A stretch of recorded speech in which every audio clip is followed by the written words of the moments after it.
महाभारत का एक ऐसा योद्धा जो आज भी है जीवित, जाने उनसे जुड़े कुछ। महाभारत के युद्ध के बाद जीवित बचे योद्धाओं में एक ऐसे भी योद्धा हैं जो आज भी अपराजित और जीवित हैं। उनका जन्म भगवान शिव के आशीर्वाद से हुआ था। आइए जानते हैं उनके बारे में। पौराणिक कथाओं में ऐसा उल्लेख है कि महाभारत के युद्ध के बाद जीवित बचे योद्धाओं में अश्वत्थामा एकमात्र ऐसे योद्धा हैं जो आज भी अपराजित और जीवित हैं।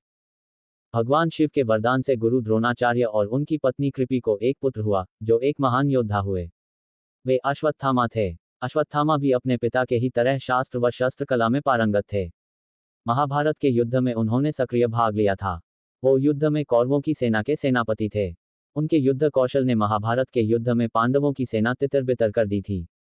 वो अकेले के दम पर ही पूरा युद्ध लड़ने की ताकत रखते थे। जागरण आध्यात्म में आज जानते हैं अश्वत्थामा के जीवन से जुड़े कुछ रहस्य।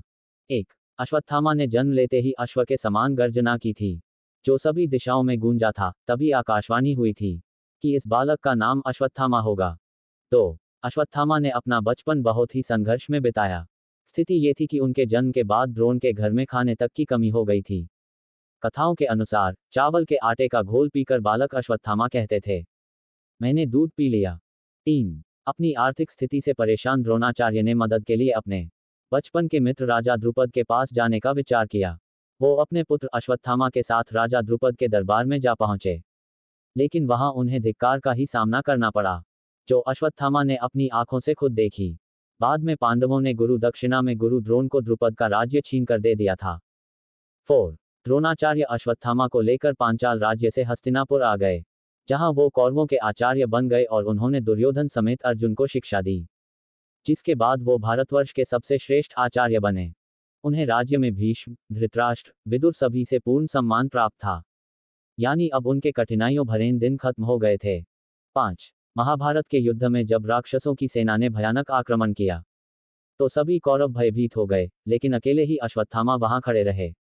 उन्होंने घटोत्कच के पुत्र अंजन पर्वा का वध किया और पांडवों की एक अक्षौहिणी सेना को भी मार डाला और घटोत्कच को घायल कर दिया।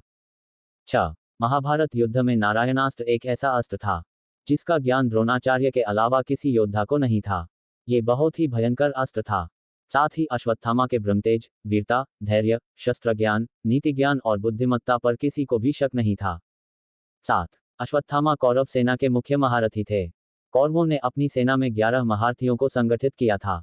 वो थे द्रोण, कृप, शल्य, जयद्रथ, सुदक्षिण, कृतवर्मा, अश्वत्थामा, कर्ण, भूरिश्रवा, शकुनी और बाह्लिक। यानी अश्वत्थामा 11 सेनापतियों में एक मुख्य स्थान पर थे। अगर कहानी से कुछ अच्छी जानकारी मिली हो तो प्लीज़ चैनल को सब्सक्राइब जरूर करें और लाइक कमेंट भी करें।